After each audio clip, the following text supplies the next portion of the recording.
even if you're an atheist that doesn't believe in a higher being, and this has all been designed versus happening by randomness, right?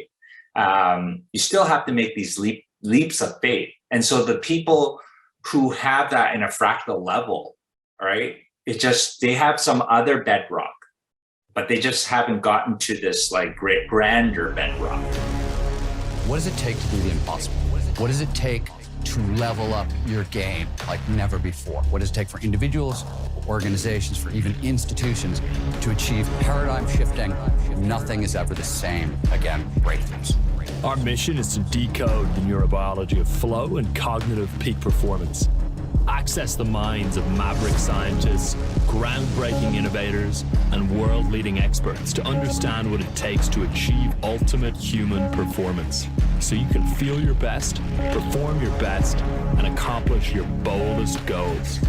I'm your host, Rian Doris, and together with best-selling author Stephen Kotler, I present to you Flow Research Collective Radio.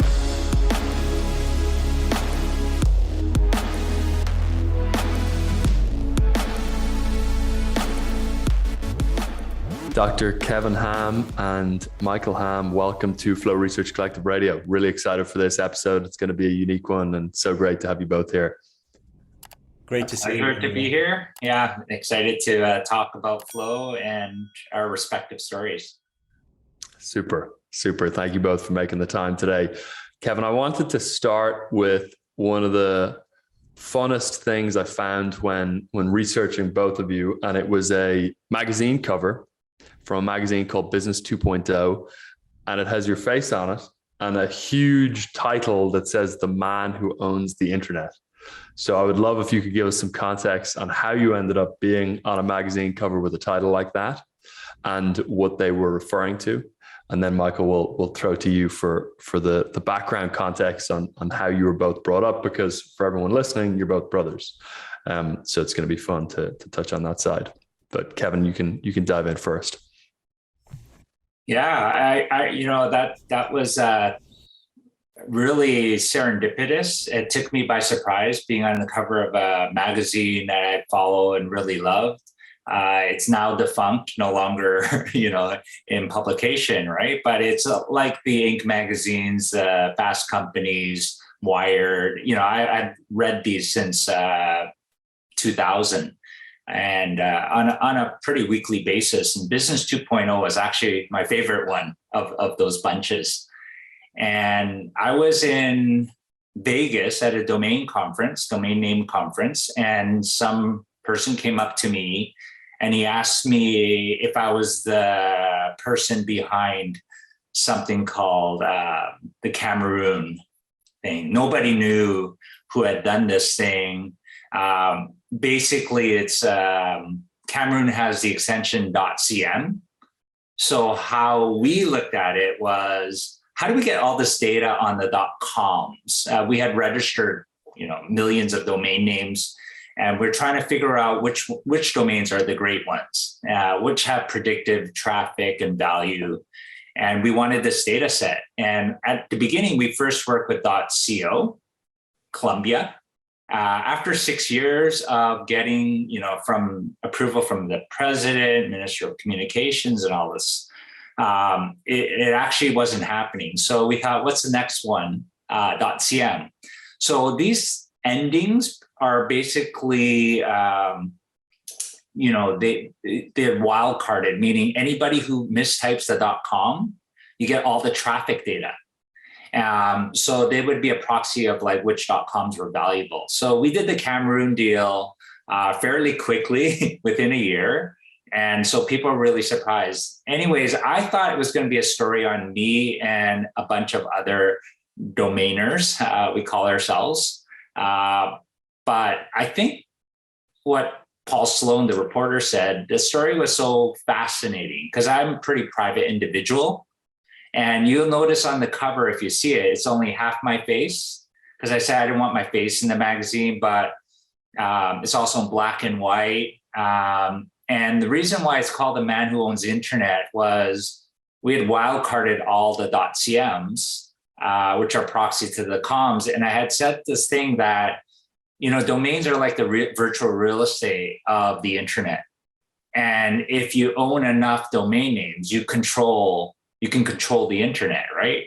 And I think he took that and created this title, The Man Who Owns the Internet.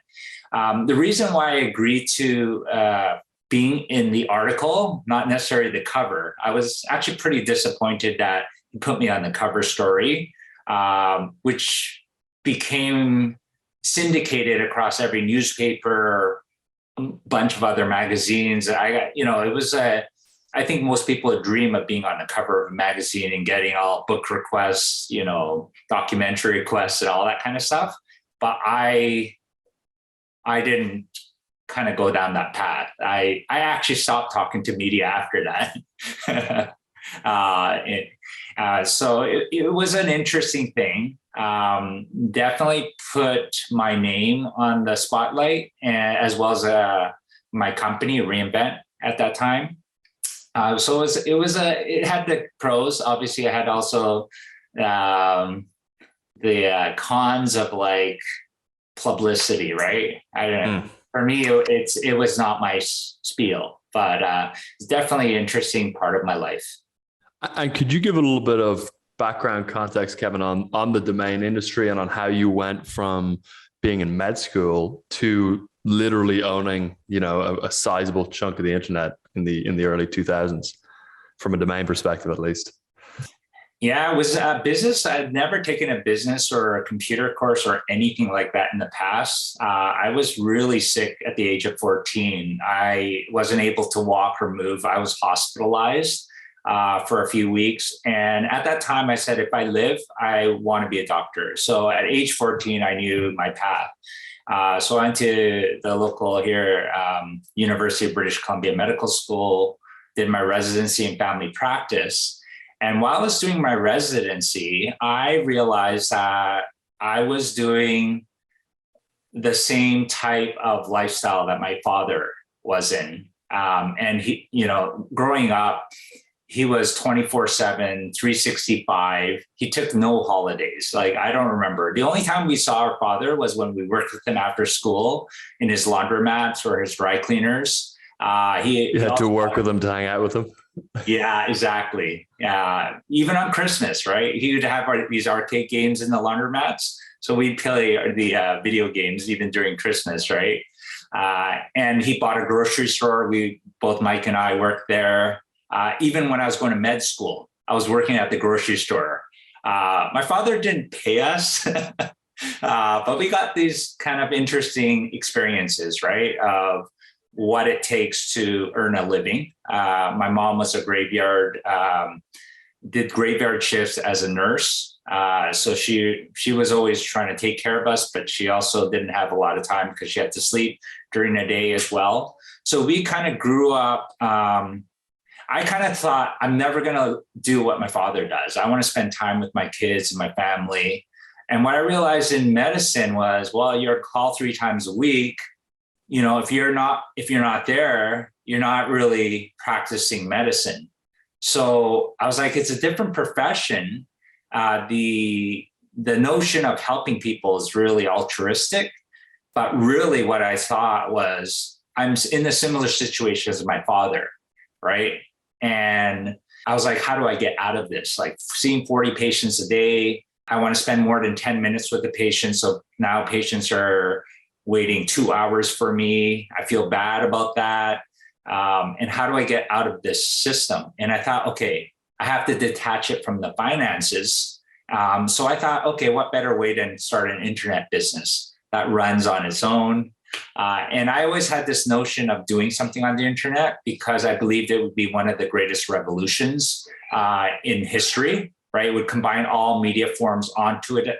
It'd be accessible to anybody for education, for information, for media. So I want to be part of it. And I thought, what could I do in my spare time that would create this self-managing type of business? And I was thinking about, well, if the internet is a new form of media, what is in the existing world that you could kind of port over. And I was thinking in the beginning, everybody would need to know where to go to. So I was thinking of an online Yellow Pages version, but it was too big, right? So I thought, okay, how can I do Yellow Pages in a way that will help people who want to be building something on the internet? So I thought of web hosting companies and domain name companies. You need a domain name.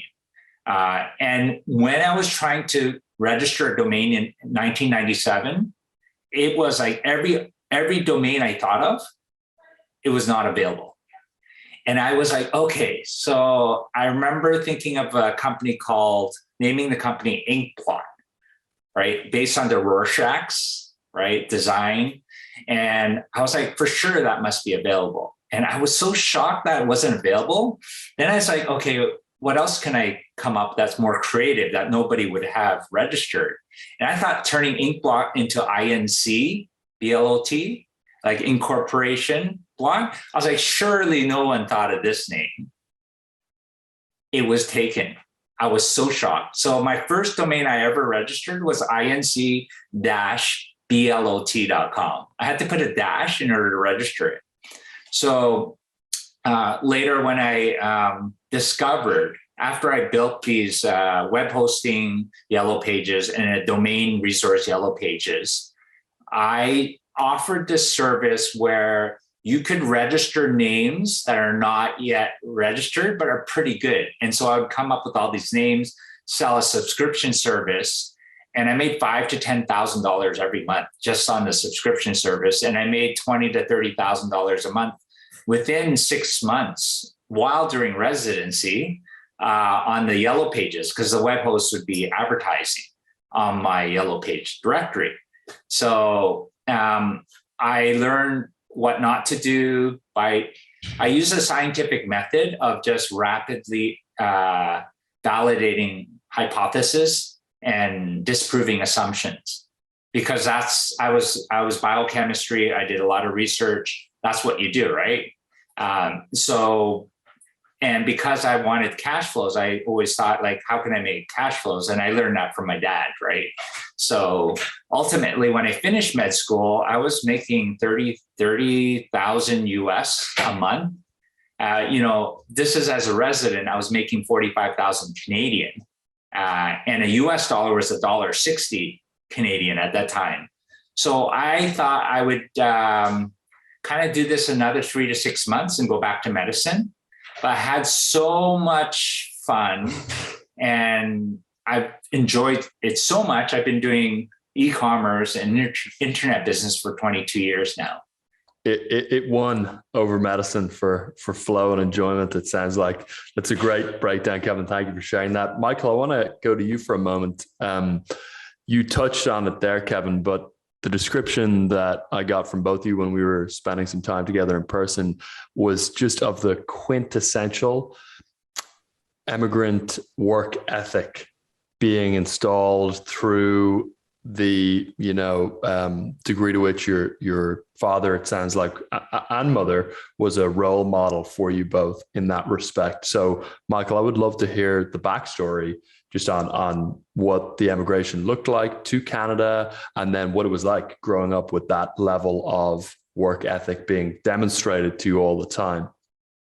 So my parents were born in South Korea. So right now everyone knows South Korea for K-pop, Korean food, all this cultural stuff. But back in the, when my parents were growing up, it was one of the poorest countries in the world. And over the last 50, 60 years, it's actually the fastest growing economy out of any country.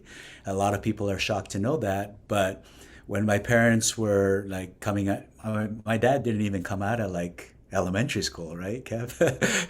And my mom, she came out of nursing school, but this was in the 60s. And so in order to provide family, my dad went to Germany as a miner, mining in the mining rigs and stuff. So they were pretty much going there essentially to send money back home, right, to support the family. Huge, bold decision. internationally, they were also recruiting Korean women for nursing positions. So my mom went to Canada. And after a few years of my dad being in Germany, he decided to go to Canada, and that's where my parents met, and that's where we were all born. But thinking about going to a new country, not speaking the language, having to make a living, and then starting a family, it's actually quite terrifying in a way. But I think that's what the immigrant experience is. It's about trying to find new opportunities for your children that you didn't have. And as I explained, Korea was in such dire straits at that time. I think I have a lot of respect for all immigrants, right? Because of those things. So, yeah, we saw our parents growing up just working, working, working. And like Kevin said, it's like, oh, I'm not going to do that when I have my own family. But I think if you talk to our family members, it's the exact same thing, right? Just we're much in a much better position in the way that we were educated, the networks we've been able to cultivate and grow, and it's all we're lucky to be where we're at. And for us, because we've seen how difficult it is for our parents, and how fortunate we are, we want to translate that into maximum positive impact for others. I think Kevin and I can both say that the work that we're doing is really more to provide a positive impact on people. For myself specifically, it's like the environment too, because we're in such a great climate crisis. So how do we impact people's health and reverse some of the damage we've done to the planet? Amazing, Michael. Yeah, the pattern I've noticed with that sort of immigrant work ethic is that it is sort of like the inversion of entitlement, where there's a tremendous amount of appreciation for the opportunity to be able to work and do so with effectiveness and, with reward to oneself and impact on others. How did that work ethic get transferred? Was it just that it was an absolute norm because you were living in it and with it and didn't know anything else? Was it explicitly taught? How did it transfer over to you both, Michael? I think when you grow up, what you see, it plays a huge factor in what your belief systems are. So just seeing and watching, I think there's some form of osmosis that comes through. And then just being associated with colleagues and professionals, it's not only family, it starts there as a foundational basis, but in the industries that we are both involved in, it's like you see people, you see the work ethic and the passion for making a difference.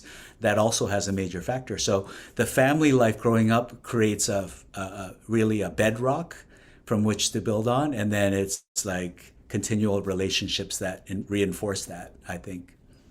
Kevin, when I was doing research online, I saw in a number of places your faith being mentioned. I don't know if you're comfortable with me asking a question about that, but I have been reading a book called Titan. I don't know if either of you have read it. It's about John D. Rockefeller's life, and I'm about halfway through. It's about a 900-page book. And the biggest insight I've had from it so far is the extent to which his faith and religion contributed to his behavior and also arguably contributed to the success that he had with Standard Oil. And I'm curious just if you could describe a little bit for the listeners, what your faith is, Kevin, and just what impact you feel it's had on you and your life, and also the results you've been able to produce for yourself and others. Yeah, first I want to mention that book Titan had a profound influence on me. It is probably one of my top 3 books. It is a big book, biography of John D. Rockefeller, but how he lived this life. And, he had 2 goals, right? One was to make $100,000. His father was kind of like a quack, right? And the other one was to live 100 years. I think he was born in 1839, but died in 1937. So, 2 years short. But, he definitely made more than $100,000, right? So he was close, and he kind of almost designed and was very intentional on his life. But all throughout, like you said, his faith was a driving factor. He taught Sunday school, right, every Sunday, and to the end of his life. He set up University of Chicago, for I think it was like Baptist Christians. But he also had this philosophy of reading every letter and trying to help a lot of people who had written to him out of need or some cause, right? And he his experience with University of Chicago was such that he didn't want to fund the whole thing, so it's like he wanted to help and ignite, the movement or the cause or the need, but he didn't want people to be fully dependent on him. So he had this kind of philosophy where he would only donate up to 50%. So I love that, because he said, you have to leave the rest to God. I don't want to replace myself as being God, right? Was kind of his philosophy and his insight. And he had a nervous breakdown because of how do you decide who to help and who not to? And if you helped all the people, you would have nothing in the end, right? So you had to, one of my mentors said, if you had it, $10 billion or $7 billion, you gave $1 to every person in the world, you'd be poor, So that was a really, really, really impactful book for me. And I would say for myself, my faith. So when I was 16, I went to a Bible conference, and it was the first time I really got taught what was in the Hebrew Bible, the Old Testament, and how that related to Jesus, who's Christ. Obviously, most of the Jewish people, they don't believe Jesus is the Christ, right? And the New Testament, which is written in Greek and now translated to all these languages, testify that Jesus was the Christ. For me, when I realized the association between the two parts of the Bible, the Old Testament and New Testament, and why Jesus is the Christ, why his death, why he had to shed blood in order for forgiveness of sin, which is kind of the basis of this whole law of loving God and loving your fellow man, right? How is sin dealt with? So when I realized that, sin, life is represented by blood. And when you sin, that punishment or wages of sin is death. And so to solve the problem of sin and death, life has to be paid, the price of life has to be paid. And that price is in blood, right? And so for that, no man can pay for his own sins. You can try, but it's like a futile effort, right? So anyways, when I realized that that's why Christ had to die for all people's sins, it connected for me. And so that's when I was 16. People call it a born again experience or salvation. It's like a new birth. We're all born upside down, head first, and then you have to be born right side up. And one of my other role models was another David, like John D. Rockefeller. I think D stands for David, right? So I have a lot of Davids as my role model. David, King David and Goliath. David is a huge role model for me. He had many sins too, right? Bathsheba and adultery, and he killed her husband, murder. But David Livingston was another huge influence for me. So on my path, what I was thinking is I'm going to be a doctor, and I'm going to be a missionary doctor, like Dr. David Livingston, who went to the heart of Africa and kind of spent his life devoted to helping people of need, right? Both physically, emotionally, and spiritually. And so that was kind of my ethos as wanting to help people. First, it was physical, then it became, emotional and also spiritual. And then I took this turn, right, into being an entrepreneur. So I never left the health aspect and that notion of helping people on all those three levels, physical, mental, and spiritual. And I try to inject that into how I conduct business. So for me, my core is my faith and the love that comes from it. And I always seek wisdom from above. I try to, because I realize I'm very foolish most of the time. My thoughts, my actions, right, and behaviors. So how to get more wisdom is like one of the principal things. So one of the things in the Bible, in Proverbs, Solomon says, you know, he's supposed to be the wisest person in all history. He says, wisdom is the principal thing. Therefore, get wisdom. And with all you're getting, get understanding. And from wisdom comes all the fruits. Like when Solomon asked for wisdom, he said, not only will I give you wisdom, but I will also give you riches and honor. And if you obey me, I will also give you long life. But Solomon kind of did not retain wisdom in his old age, and he didn't live a long time. I'm guesstimating he probably lived into his 60s. It's not a full life, right? Because people, you know, have the capacity to live to 120. We know the oldest person documented is around 120, but very few people actually get past 115. You know, maybe 10 to 15% can hit the 100-year mark.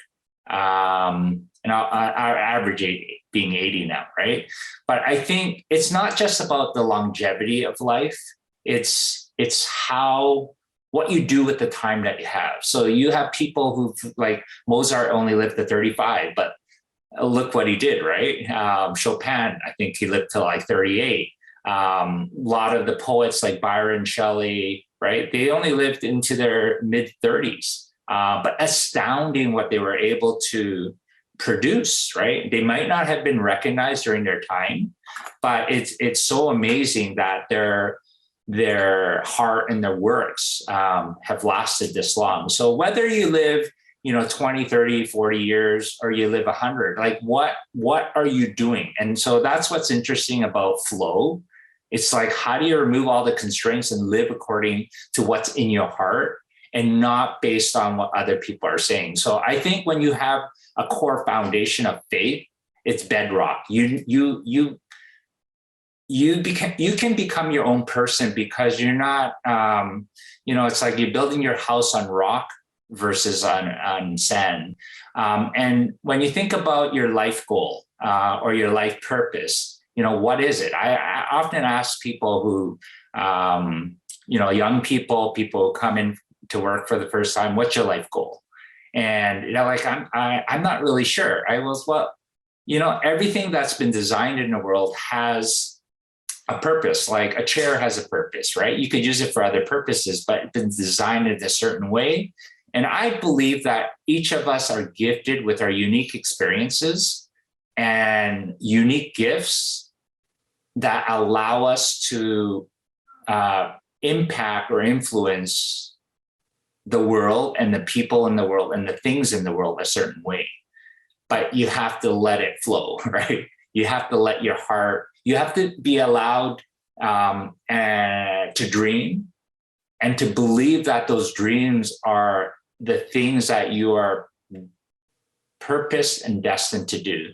So for me, that's where faith is that bedrock for me to allow me to do all these other things, despite any differences in opinions or critical feedback from others, right? Because everybody will have a different perspective or paradigm. But at the end of the day, I believe that we are eternal beings, that we are spiritual beings in a physical body, and this physical body will one day die. I don't think anybody will escape that. So what is that spirit being developed and being free to do, which we call our heart? Even in business, we call it entrepreneurial spirit, right? So you got to let that heart and the thing inside you that is trapped in a prison of criticism or what's kosher in the world. And I think the people who have done that in history, you might have heard about them because they didn't conform to what the world is saying, this is the box that you should all live in. It's kind of like Matrix. So it's a long answer, but I think it's really important for people to have something that is bedrock for them. And for that, it's state for me.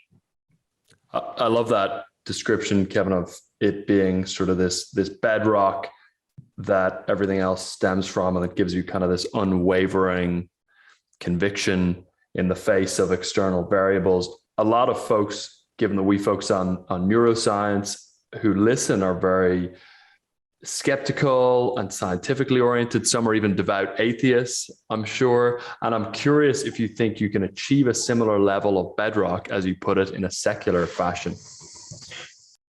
Yeah, I believe even if you don't have that, there are different degrees of faith in something, right? Can you, like, most people put their faith in something that is tangible, that they can see. When you make the leap between something you cannot see, we call that a leap of faith, right? So Pascal talked about this. He also died at a very young age, I think in his late 30s.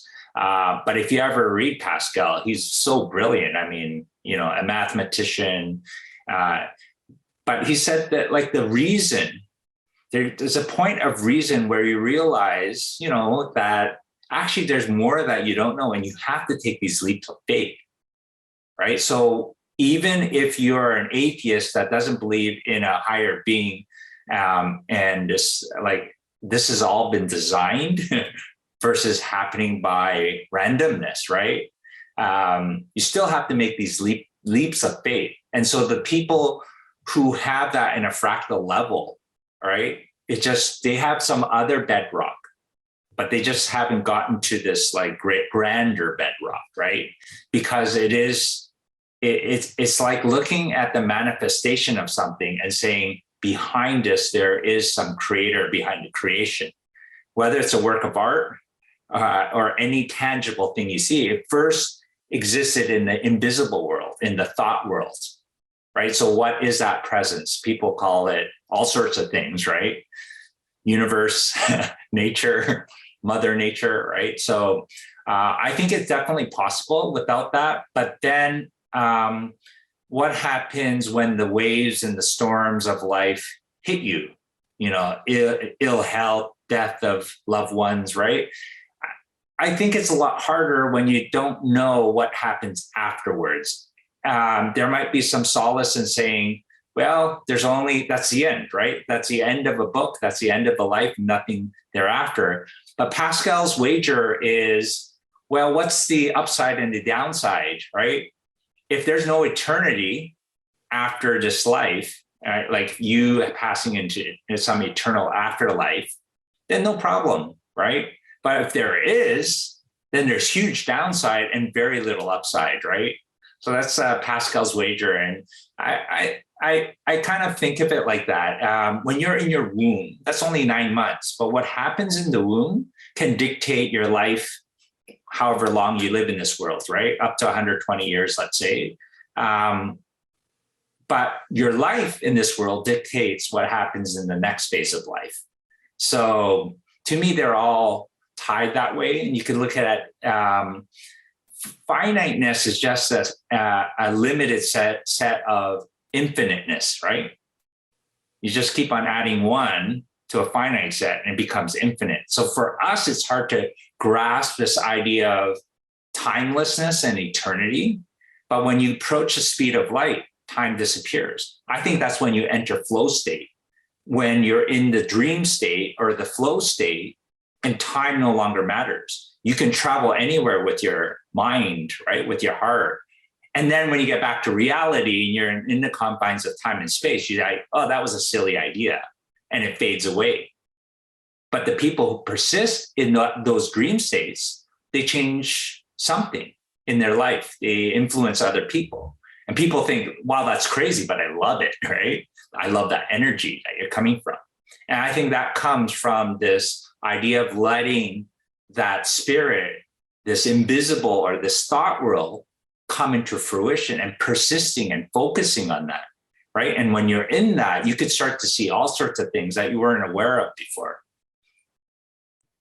It's an amazing breakdown, Kevin. Thank you. There's a book I want to recommend to folks who are listening to this that goes into this topic in a way that I at least found very compelling, by David Brooks, called The Second Mountain. I'm not sure if either of you have read it. It's a great book, and I definitely recommend folks who are curious about the way you're describing faith as a bedrock. And I think people will enjoy that breakdown on it. Michael, I'm curious because, Kevin, it sounded like you found faith independently of your family in a sense, that it was sort of your own individualized experience. I'm curious, Michael, if you share similar faith, and if it was within both of your upbringing, or whether it was more unique to you, Kevin. Oh, it was definitely a family thing, because our parents, the tough immigrant life, always seeking community and being able to share. They started to bring us out to church, and we kind of grew up in that. Unlike Kevin, who found kind of his truth or the answer to his life when he was 16, I really had no interest in it. I was just interested in, hanging out with my friends, playing sports, all the fun stuff that life has to offer as a teenager. But I had a second time I went to Korea for an extended period of time was when I was in college. And around that time, I had a chance to study the Bible in a similar manner that Kevin did. And I came to understand history, the significance of the Jewish nation, the Old Testament and the New Testament. And at some point, studying all that, it kind of hit me too, that, wow, this really has a lot of validity to it. It makes sense.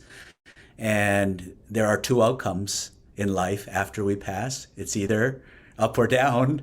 And I started to think about it a lot more deeply, and kind of going back to what Kevin was referring to. Like when you, as someone who's getting older, approaching midlife, and actually talking to a lot of older people, the one common thing that I see a lot is, no matter what the age is, everyone seems to be at the same, everyone feels young in heart, right? Because it's the body that's aging, but really the inside stays the same. It's very youthful. It feels like we can do a lot. And it really comes down to, what is that, right? What is that inside us? And so learning and studying the Bible, it talks about what happens after we die.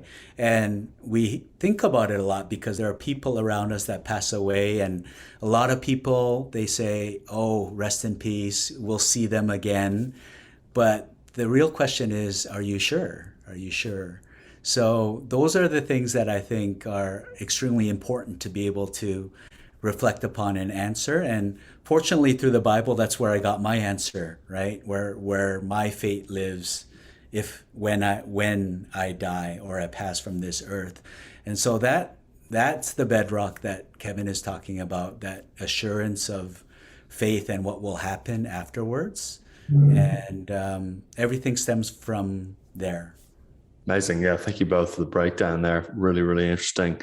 I'm going to pivot us slightly here. Kevin, the way you described how you use your time was fascinating to me. And I actually want to throw this question to you first, Michael, and then we'll come back, Kevin, to the way you think about time as well. But Michael, could you give us actually a breakdown of the companies that you're currently building and running? And then I would love to hear about how your week looks from a time management perspective, given what you have on your plate. And then I'll go to you with a similar question, Kevin. Yeah. So right now I run two companies. One is a regenerative organic tea company. So when we say regenerative organic, what's the difference between tea, organic tea, regenerative? Organic teas there's no restrictions on the use of pesticides, the way that the farm is tilled. So conventional makes up the majority of farming and what we eat.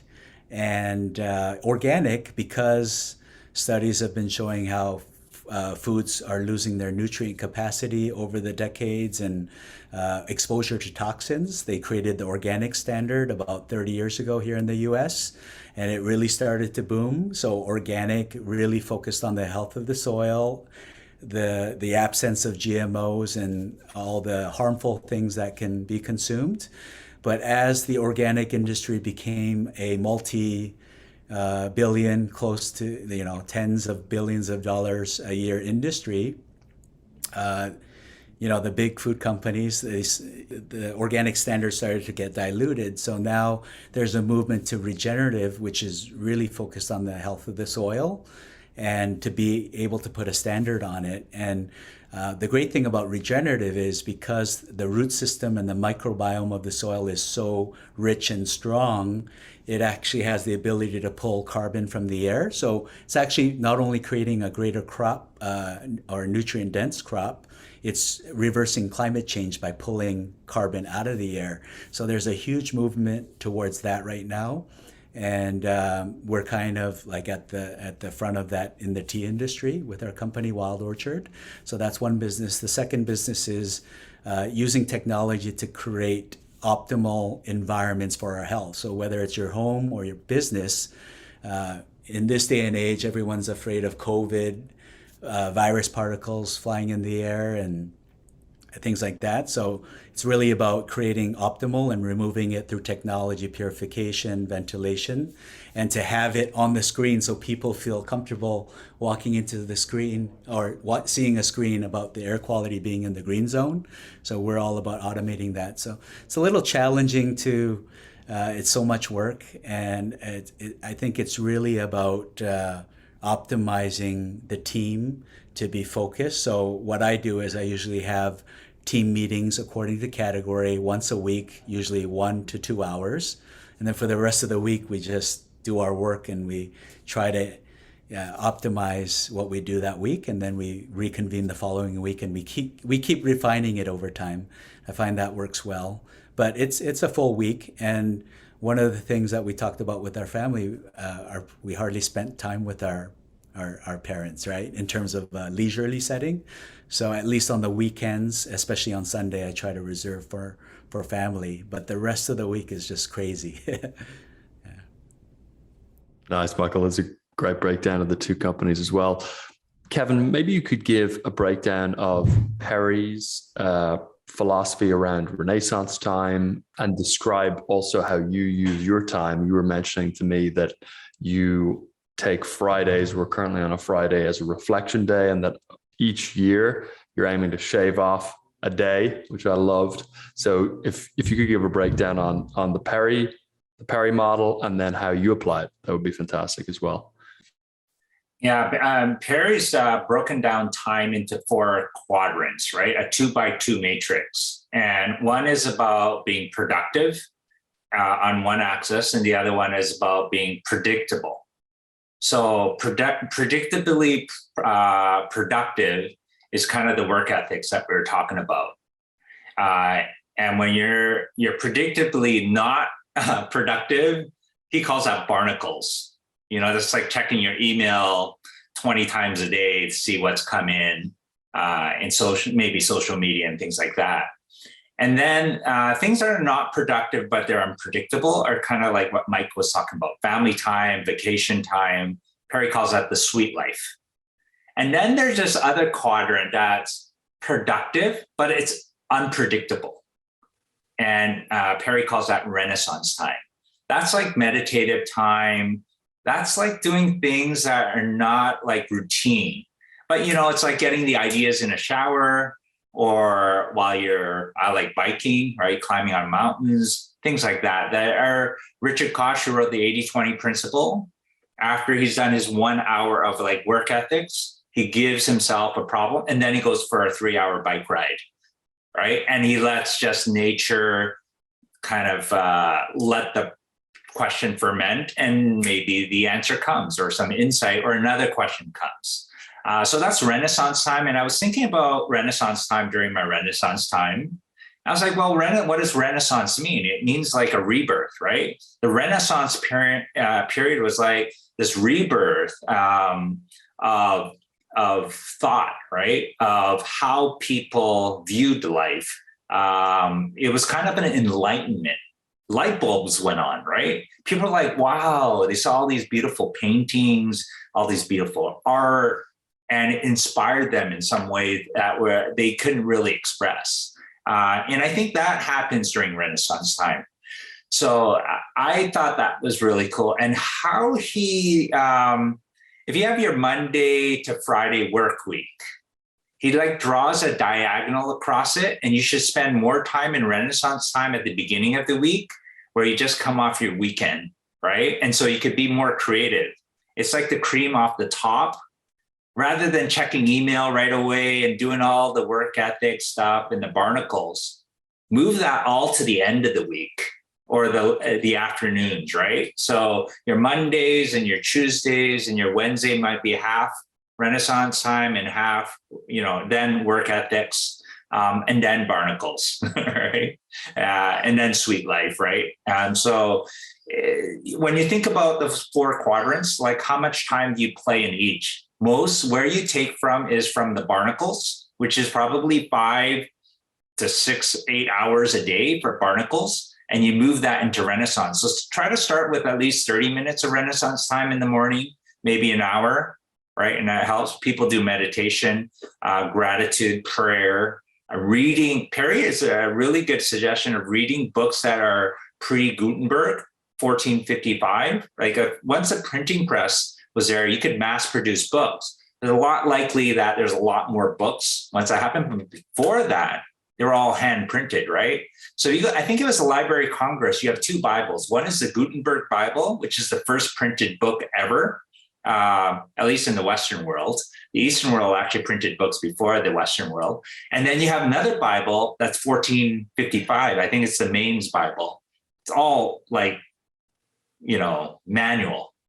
Right. So it's interesting, this divide. So anything that survived, just imagine pre-1455, it really, really had to be great. Right. So I find that pretty interesting. So the Bible itself I have these old Bibles. I have a 1611 Bible, which is a printed Bible. Right. But the Old Testament predates that, right? New Testament also, right? So they are old, I guess, sources of information, but they've survived the test of time, all the wars and the plagues and everything, right? We've witnessed in our lifetime, this pandemic, right? Which is interesting. I mean, Newton was stuck in a pandemic in the 1600s. I believe he wrote Principia, and I heard that he left it in his drawer for 10 years before he actually came into the public eye. Can you imagine that? Like you're stuck back then, the quarantine was like, you didn't have access to all the things that we do. We were quarantined, but we still had access. We had Zoom and all this kind of stuff, right? And Peloton, and but they didn't have that. And if you got quarantined back in those days, they built a wall, they brought food down. A lot of people didn't even survive the 40 days of quarantine, right? Because they just didn't want the bubonic plague to spread. It was pretty interesting. And I think my philosophy on time was, okay, how do you invert the 5-day work week to a 2-day weekend to a 5-day weekend and a 2-day work week, right? So how do you have Renaissance time? You flip it, right? And so it's okay. I thought maybe I will shave off a day on the weekend. So start with Friday and you have a 3-day weekend. Add a Monday, you have a 4-day weekend. Add a Tuesday, you have a 5-day weekend. And ultimately you're left with Wednesday and Thursday. And Wednesday and Thursday, how do you get that flow and productivity and clarity so that everybody can go be in flow, right? So that was kind of like my idea of like inverting the work week, which is an arbitrary thing, right? Like a Sunday to for me, the Shabbat or the Sabbath, starting on a Friday evening to Saturday evening, and people, the Orthodox, like really follow that. So like we were in New York, and one of my daughters wanted to go B&H photos, but they shut down at like Friday at 4 p.m., right? And till like Saturday. And Saturday is supposed to be one of the busier shopping days, right? Because that's when people have time to go shop. But then this notion of keeping the Sabbath, rest, not doing any work, your servant's not doing any work, not walking 2 miles. It's like, that's a really good practice to put in your life. And then you have this notion of sabbatical year. right? Every 7th year, you work 6 years, 7th year is a sabbatical, right? So the education system has that. But do you have that in the work life? So I try to implement sabbatical every 5 years, right? Because, it's like not that many people work for the same company for like 7 years, right? It's rare in this day and age. And so how do you so every 5 years, how do people actually take that time off? Whether you give a month off or 2 weeks off, that kind of extended sabbatical rest. And how do you fractalize that into your months, your weeks, and then your day? So when you get to your day, how do you have that sabbatical rest or the Renaissance time? And I think the best time is in the morning. For me, I got a lot of that actually late at night. And when you do judo, you're supposed to be like the shadow, right? You're supposed to leverage the other person's push into a pull, right? And if they're pulling, you push them, right? So you're leveraging that. So late into the night when you have no more energy and you're kind of now in this semi-dream state, that's where these crazy ideas come from, right? And then you wake up the next day and you're like, oh, that was ridiculous, right? We're talking about that kind of flow state. But I think, you can have it in the morning because you just come out of the dream state and your mind's fresh, but you don't pollute it or distract it with all the barnacles and the work ethics to begin with. So I've been doing colon cleansing every morning since 2005, so like last 17 years. It gets rid of all the junk in your system. And while I'm doing colon cleansing, I'm reading like pre-Gutenberg stuff or listening to pre-Gutenberg stuff. And then once I finish that, I do my little kind of 2-minute, 4-minute kind of strength toning, stretching exercises. And then I go into my Renaissance or meditative time. And so I do that in a kind of, and then I write in my journals. Even before I get up, I do gratitudes, right? And I'm especially grateful for simple things like I have an issue with my retina right now. So just being able to see and not distorted is like amazing. Just being alive, I think, just waking up is amazing, right? There are people who don't wake up, right, from their sleep. And who knows, right, what will happen in the day. So I think having that gratefulness exercise, I do this in the company. When Alan, he wanted to be part of our meetings in Hawaii, and we had strategy company meetings, and we started with everybody doing what they're grateful for. And then the next thing we did was we recited from a paragraph from a book called As a Man Thinketh by James Allen. And the last chapter is called Serenity. So it's like the conclusion. As a man thinketh in his heart, so is he, right? So you think in your heart. Like it's usually when you say think, you think like from your brain, right? So it's like, what are you thinking in your heart? And how do you get to this point of ultimate serenity? So so I want my team to like memorize Serenity. It's 7 paragraphs, and it starts with, I love the first sentence. Calmness of mind is one of the beautiful jewels of wisdom. It is the result of long and patient effort in self-control. Its presence is an indication of ripened experience and of a more than ordinary knowledge of the laws and operations of thought. So immediately you start to think, okay, how can I have calmness of mind in a world that is like producing these winds and storms, right? And so we have every quarter it'd be like, okay, memorize, recite, read, right? Memorize these first 2 paragraphs. Now second quarter, now third and fourth paragraph. And then third quarter would be the 5th and 6th. And then the last part, the last paragraph of that chapter is the thing that I love the most. How it ends was, keep your hand on the helm of thought, right? In the bark of your soul reclines a commanding master. He does but sleep, wake him. And then it says, self-control is strength, right thought is mastery, calmness is power. Say unto your heart, peace be still. So I think when you have that calmness of mind and that presence, I think that comes from all this kind of Renaissance time, right? And I would be the first to tell you, I used to go to work sometimes in the past, like many years ago, where I would lose my voice because I was yelling at my kids to like, hurry up and get out of the house. And I do a few yells and my voice is gone. I go to work and people are like, oh, what happened? You have a cold? I go, no, I was yelling at my kids, right? And I was like, oh, why did I do that? Okay, I'm not going to do that. And then but I would do that every so often because I would have these stresses at work, right? Or in my life. And I think just this practice of doing the gratefulness and meditate, what I've learned over time is, wow, okay, how do I get this calmness despite all the chaos that might be happening around? Or sometimes you get some news that feels like a punch to the gut. How do you get that calmness, right? How do you tell your heart, peace, be still? Like how do I command, right, my heart to be still, right? It's a very hard thing when you get this emotion coming up. And I think, I was thinking about being in the zone, being in the flow.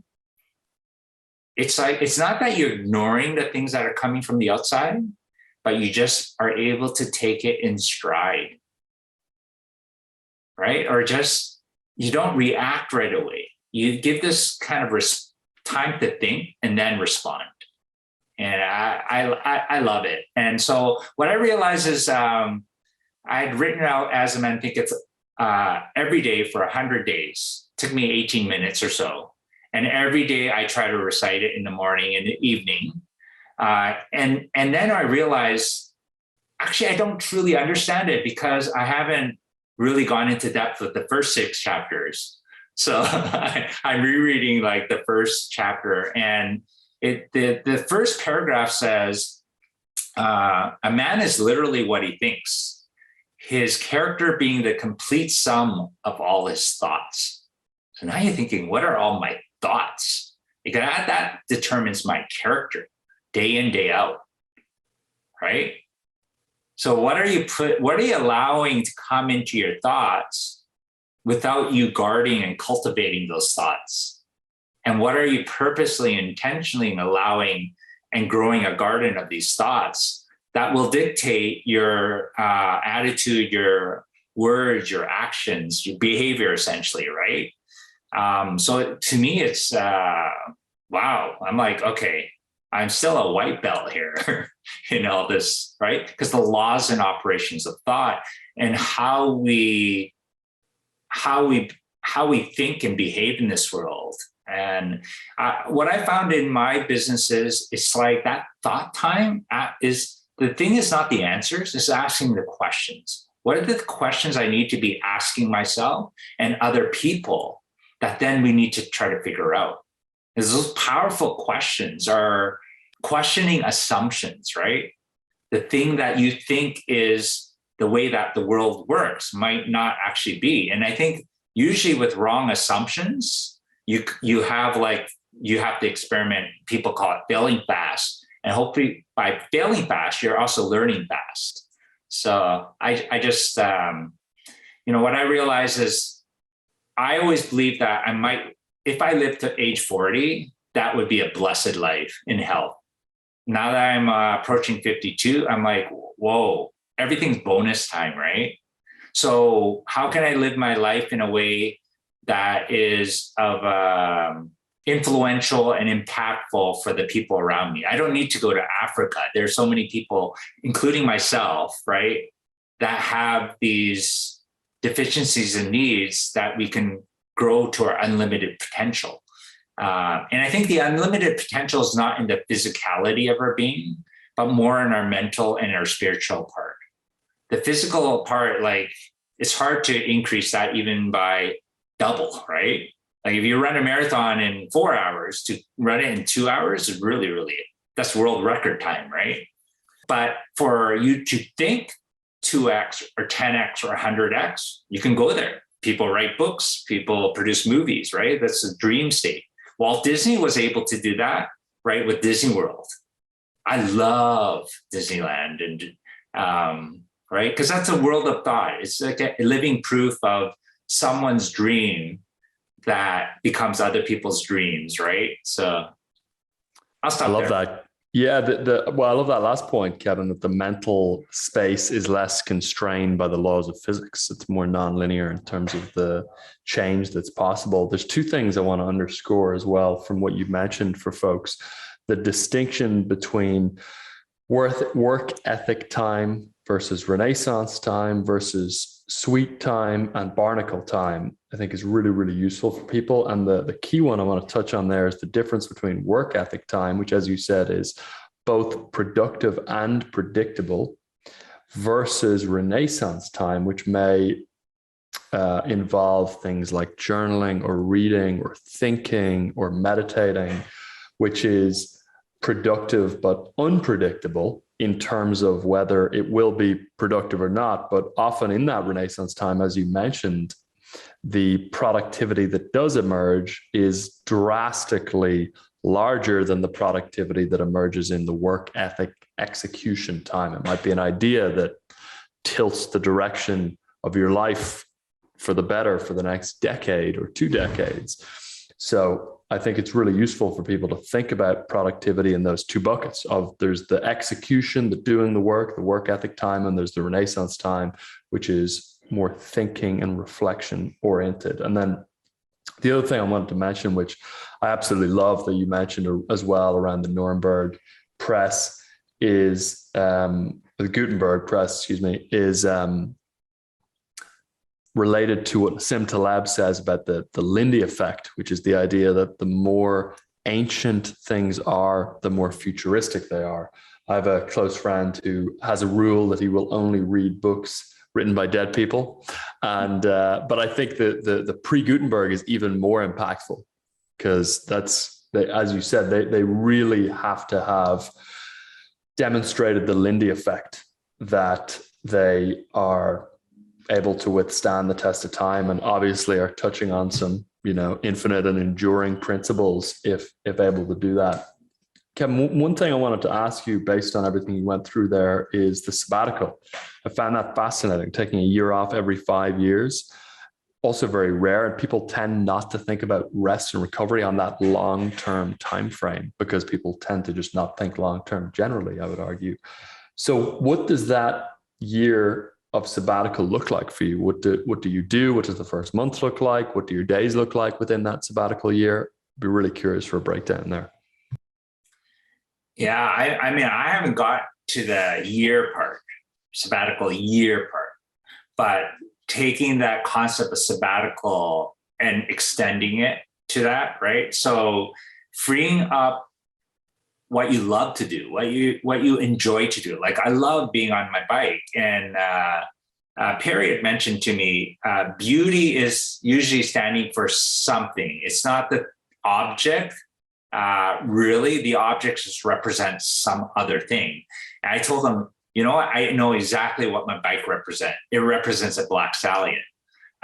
Because when my mom, was sleeping, I took my younger brothers to the library and we'd just read books all day until it's time to go home and for her to wake up, right? Because we were noisy, we didn't bother her. And I fell in love with Black Stallion. And then he asked me, what does the Black Stallion represent?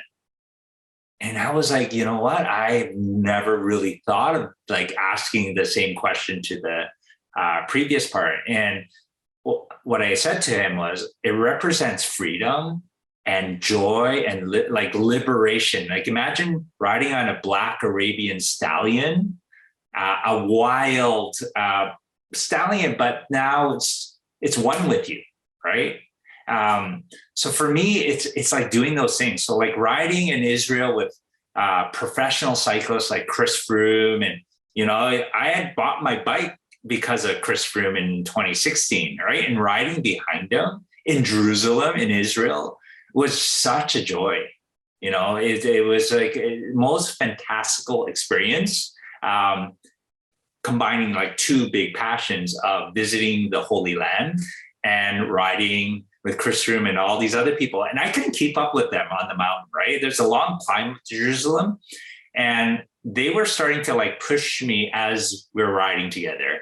And it was first as one rider and then the rider on the other side. And later I heard the riders pushing those riders who were pushing me, up the long climb to Jerusalem. But it's kind of like that, I think, notion of doing the thing that you enjoy most. So whether you take a year, whether you take 2 months or a month, like this July, I'm going to go to Tour de France. My plan is to spend like a month in the race, watching the riders. I get to go behind the scenes with them. To me, that's like a sabbatical. And the crazy thing is, it's like, you don't have to be productive. Like, you don't have to take the sabbatical and Renaissance time thinking, I got to get something out of this, right? And if nothing comes out of this, like, it's a failure of Renaissance time. What you realize is it's the enjoyment, it's the contentment that comes with, like, being still, or you're feeling in the zone. You just feel like oneness, right?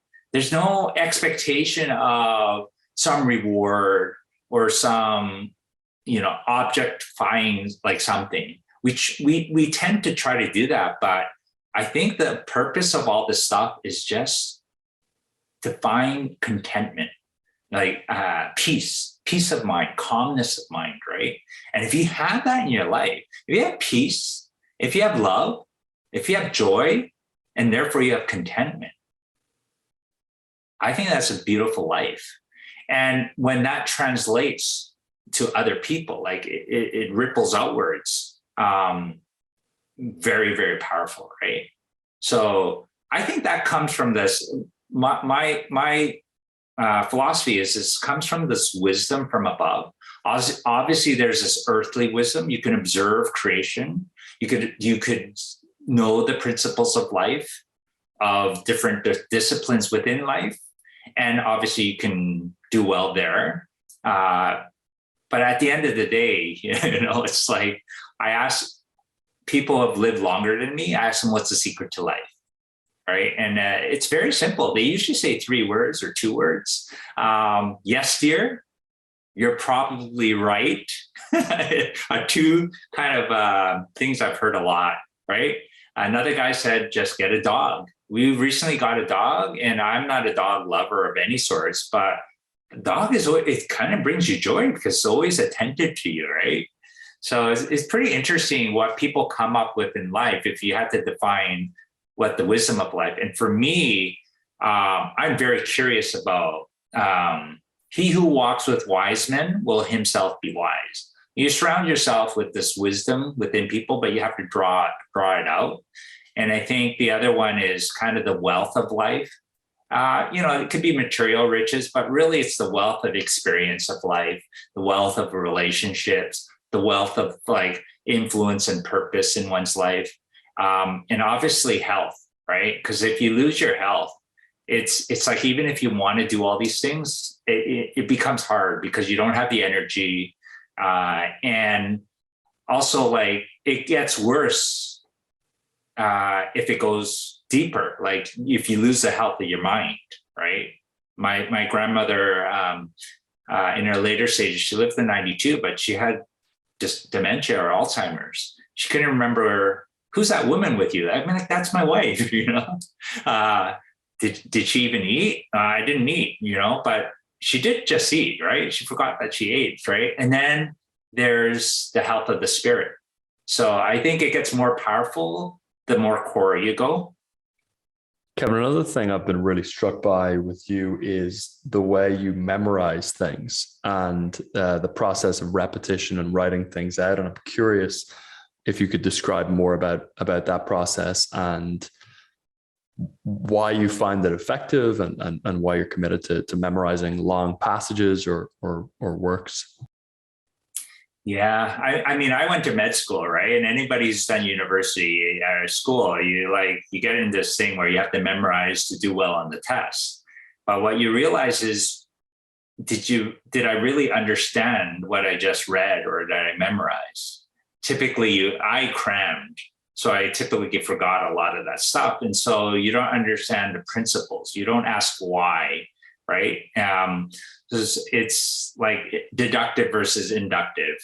And what I've realized, especially I went to a Perry Marshall event where he asked, has anybody read this book by Richard Koch, The Star Principle? And I was like, the book sounds so familiar. And I even started to picture the cover of the book, like this blue cover with a star, a yellow writing, but I couldn't remember if I read it or not. And then I'm like, I was about to put up my hand. And then he asked a second question. Can anybody explain the book in 2 minutes? I don't even remember if I read it. How could I explain what's in the book? And so then he goes on and explains in 2 minutes what the book's about, right? It's another 2x2 quadrant, which is very powerful, meaning you should be a star in any business or in anything that you do. And if you're not a star in it, build a niche from that bigger thing, right? And if you're not a star in that niche, like keep on slicing it down until you built a niche that you're a star in, right? And it's an interesting concept. So I went back and, I think at certain periods of time, I used to write like when I read a book. And it was all highlighted, but I didn't remember it. And so that was the first time I was like, you know what? I really want to be able to say what's in a book. So, in one of our talks, someone asked, what's your top 3 books? And I forget who said it, but someone said Think and Grow Rich is one of their top 3 books. And I asked, do you remember the 13 principles in Think and Grow Rich? And he was like, I think it's Austin, right? He was like, no. And then someone asked me, do you know it? I go, I think I could name most, if not all of them, right? Right. So it's interesting. Someone told me they're reading this book on 8 pillars of prosperity. I'm like, what are the 8 pillars? They're like, oh, I haven't read it deeply enough to like tell you. Right. So I think it's, if you have your favorite books, most people read a book once, maybe twice, maybe 3 times. But I have this notion that I learned from different people that I was always impressed by how they retain something and were able to talk about it even 10 years later, right? So I'm very captivated by this power of repetition and being able to understand, not just repeat. So one of my big goals is to memorize all 31 chapters of Proverbs in the Hebrew Bible, the Old Testament, because I had this habit of reading it like if today is, the 8th, right? I would read Proverbs chapter 8 today. And then tomorrow I'd read Proverbs chapter 9. And usually there's 31 days in the week. So I'd read the Proverbs every month. But if he asked me, hey, what's in Proverbs chapter 8? I would have been like, actually, I can't remember, right? And so I just decided, okay, in my 50s, I'm going to attempt to memorize all of it, 4 chapters a year, right? I'm going to repeat as often as possible over the 10 years. So if I memorize, so this is the second quarter. So I'm on Proverbs chapter 6 now, right? Go to the ant, you sluggard, consider her ways and be wise. And I'm like, wow, Perry gave me this book on the red ant or something like that, the soul of the red ant. And I was like, oh, I'm too busy. I'm not going to read it. But now because of that little proverb, I'm like, maybe I should read that book that I got gifted, right? To understand the ways of an ant so I could be wise, right? So it's pretty interesting to me, because then I'm thinking, I wonder how many people in the world have ever memorized all 31 chapters of Proverbs. And then if I could memorize, when I memorize all 31 chapters of Proverbs, then in my 60s, I want to be able to understand it. So I'm learning Hebrew, and I got a rabbi in Israel teaching me to learn Hebrew through the Proverbs. So I'm memorizing Proverbs in Hebrew. I memorized chapter 1, verse 1 to 19. I mean, for me, it's incredible to be able to say it in Hebrew. But now I got 2 contexts of Proverbs in English and the original language, right? Do you mind sharing a couple of sentences, Kevin, in Hebrew? Not to put you on the spot, but let's see. Sure. Okay. I mean, the first verse starts with Mishlei Shlomo. And Shlomo, it cracks me up, but that's Solomon's name. I know him as Solomon, but I'm like, Shlomo? Right? And Mishlei is Proverbs, right? So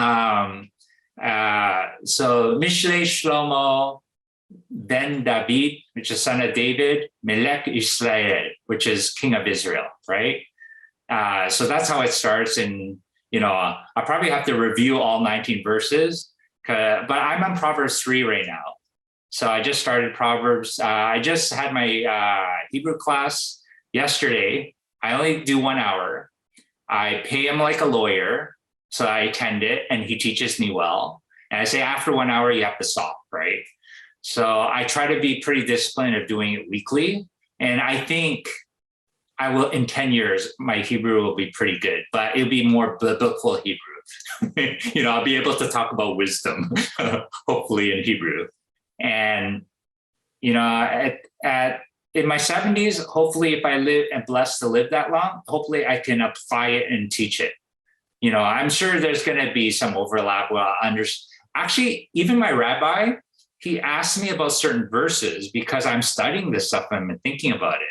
And I asked him lots of questions. What does this mean?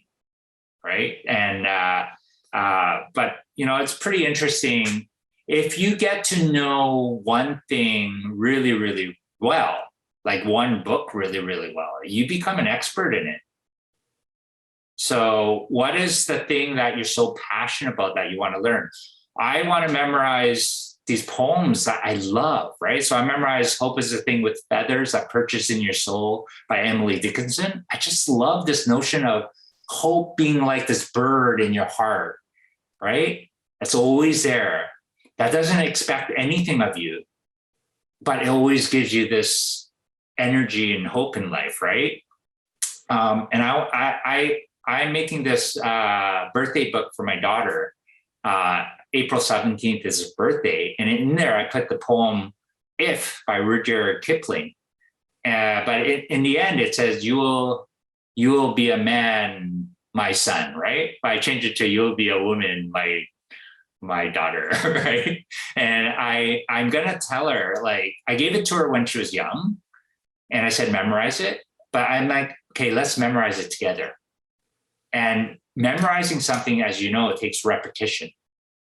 And as you repeat it over and over, you start to wonder, what does this really mean? How can I apply this to my life? So just that, I really like it. I want to know, I'm a generalist. I'm a family, general physician, family doctor, right? So I know superficially a lot of things, but I'm not a specialist in surgery or cardiology and so forth, right? I know enough you need the specialist, right? And CEOs, same thing. You know enough technology, marketing, sales, but you're not the expert in it, right? But you know enough to direct, enough to ask the questions, and the specialist can come up with the answers. So I love this notion of also being a generalist, but in the areas that you really, really light you up, to be a specialist. I love that, Kevin. And the memorization approach you have, I find very inspiring, actually. It reminds me of the quote that we need to be reminded more than we need to learn, which I think is a great point. There's not that many principles necessarily. There's an infinite number of tactics and specific ways to do things, but the principles are of a much lower volume. Kevin, I want to just give us a quick pivot here because we're coming to the end. I would love you to describe for folks what it is that you're currently working on, because your current business is really fascinating to me, and I know it will be to others. So let's touch on that, and then I have one final question for you after that. Okay, great. Just before I answer that question, I just want to say, I think that eternal principles are so important. So if you base your life on some principles that you really love, then the way, it's like 3 primary colors, but you get all these colors of the rainbow. What are the 3 principles that you want to kind of base your life on? 7 musical notes. I mean, if you include the black keys, there's 12, but look at all the melodies that you could play, right? So think about what are those principles for you, right? And everybody will gravitate to probably different ones. For me, I want to make impact and influence. And in my business 20 years, I've been blessed with a lot of opportunity of meeting great people, partnering with companies, right? Big companies, small companies. But most of my business experience was B2B because I didn't want to deal with a lot of staff, a lot of consumers. And so when we built our first company, we did over 100 million in revenue with high profit margins, with only like 15 people, right? Because it's all digital, right? And all platform based. We had, so many domains on our platform, ours included, but also monetizing other domain companies' portfolios. So it was a top 100, ComScore company. It's a tremendous traffic. One of the domains I had registered with BlackFriday.com in 2002 for $8. I didn't even know what Black Friday was. Even when it became popular in the US, being in Canada, we weren't exposed to that because Black Friday falls after Thanksgiving, and Thanksgiving in Canada is in October, not in November, right? So, but we built a business around that, sold it to a public company. And what I realized is, I want to do something in my own home country where I was born. I had this great education, but it's not as like, what do you say? The scale is not like the US, which is 10 times bigger. There's way more. US is, filled with all that opportunity because of the scale. In Canada is smaller than California, right? But the landmass is big. And one of the problems that we had, what I realized is doing one of the e-commerce businesses in the past, was shipping prices are just so high. And you know how e-commerce is kind of the future of retail. Well, when you have high shipping prices, you're not able to sell. So if your product is $20 and shipping price is $20, who's going to buy it? It's got to be like $5, right? But that's not happening in Canada because of low population density, huge landmass. And we're only, we're almost effectively part of the US, except for a different country, and this is border, right? Most of Canada's population lies right beside the border. So I thought, okay, someone's probably going to solve this problem. And then I thought, yeah, but who and how long? And I just had this notion, how like Elon Musk is accelerating the adoption of electric vehicles. I thought, why can't I just accelerate low shipping prices? Right. And so, so I started to embark on that in 2016, late 2016. So it's been about going on 6 years. But my first 5 years, I realized, I'm going to build a platform enabled to do this. So we have really reduced the shipping prices a lot into the US. Now we're trying to do that across Canada, because what I believe is to unlock the entrepreneurs in Canada to compete and effectively sell against people. Like it's cheaper on many fronts to ship from US into Canada than from Canada to Canada, like at Toronto to Vancouver, Vancouver to Toronto, which is mind-boggling to me, right? And with Amazon controlling 70% of e-commerce, the postal companies like United States Postal Service and Canada Post, they're not busy anymore, because 50% of the volume has just been pulled out of them, right? So you got all this changing landscape happening at the same time, all this opportunity, but you got autonomous vehicles, you got drones, you got robots, right? Running around on the street, delivering stuff. I mean, it's crazy, right? Everything's converging on e-commerce. So being in the heart of it is really interesting. It's really hard to tie physical trucks and branches and physical products to technology, but I come from the technology world and bridging it, interfacing it, and what I talk about is putting the heart inside logistics, right? It's like the human element into something that's 24/7. So how do you apply these principles that we've talked about and bring it into this world of logistics, which is just the time, getting to point A and B, and just being ruthless about it, right? The whole Six Sigma, lean manufacturing, all that kind of stuff, right? So instead of being just only a machine, how do we also bring in the human element and the human hearts into this, which is obviously like difficult, right? The other one is sold most of the portfolio to GoDaddy, but have 11,000 premium domains. So this concept of it's really hard to build out even one domain. Like we did that with Black Friday. It can take 5 to 10 years if you're successful. If you're not, usually 1 year and it fails, right?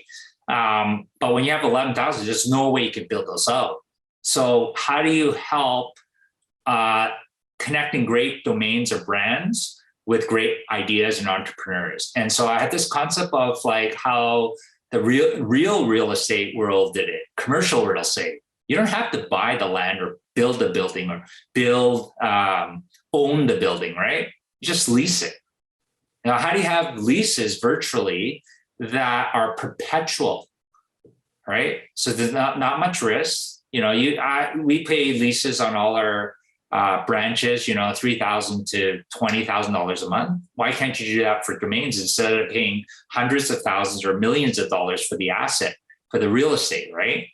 And if it doesn't work, you can just cancel anytime. You don't have to get locked in. So that's kind of our notion around venture.com, and our shipping company is called chitchats.com. Amazing, Kevin. Yeah, it's fascinating, the domain leasing approach as well. You mentioned Titan was one of your top 3 books. What were the other 2? Number 1 for me is the Bible. I read it every single day. And Titan, what I did was I did a summary, 20 pages that I will read every so often to remind myself. I really, really love this book, As a Man Thinketh. My goal is to memorize the whole book. There are 7 chapters. There's 7 chapters in it. I've memorized the last one. I'm going to memorize the first one. I'm going to skip the second one. There's a chapter on thoughts and its effect on health in the body. I'm going to memorize that. And then there's a second last chapter. It's called Vision and Ideals. Right? I love that. And then I think the one before that is something about dreams. But I want to be a master on that book. It also comes from one of the Proverbs, right? Like Proverbs 23, verse 7, as a man thinks. So it's incredible to me. One little proverb, this guy writes this book on it.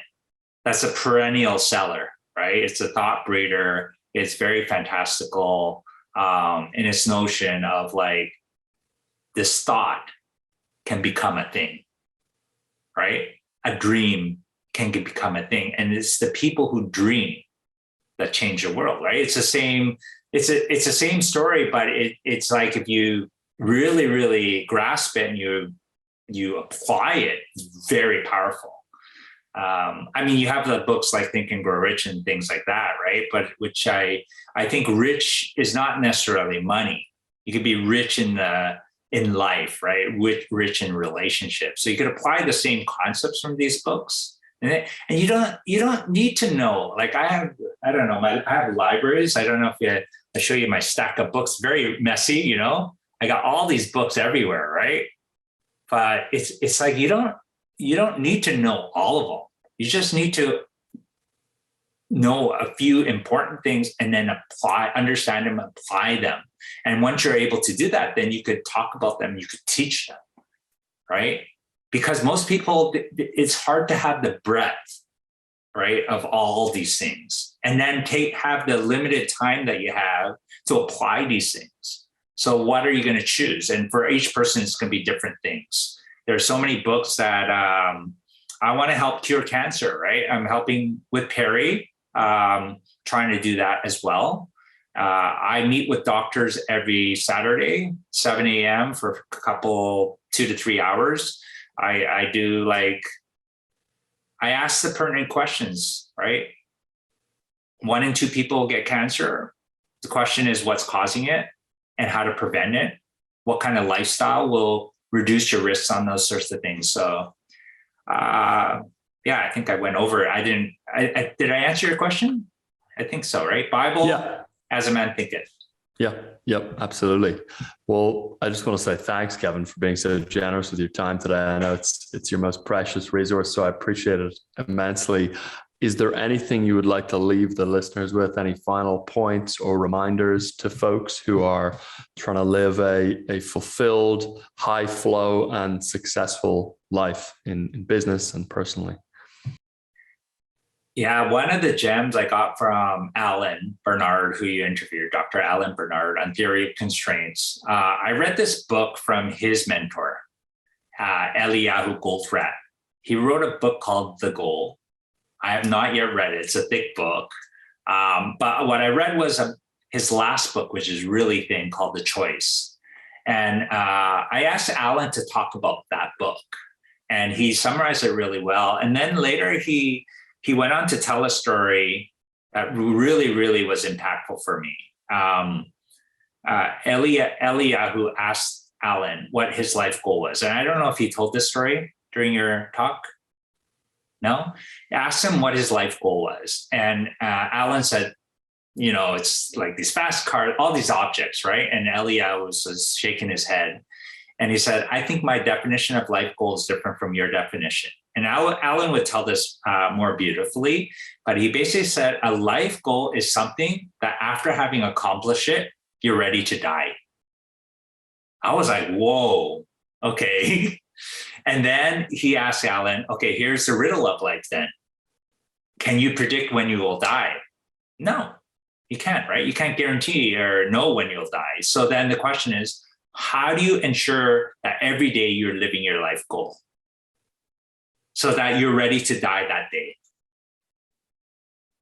And to me, that was, wow, what a definition, right?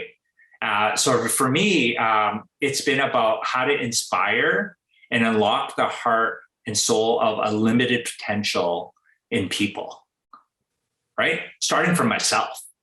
So can I do that today? Can I unlock some part of me that is of this unlimited potential in my spirit, in my mind, maybe my body to its lesser degree, right? So I love that definition.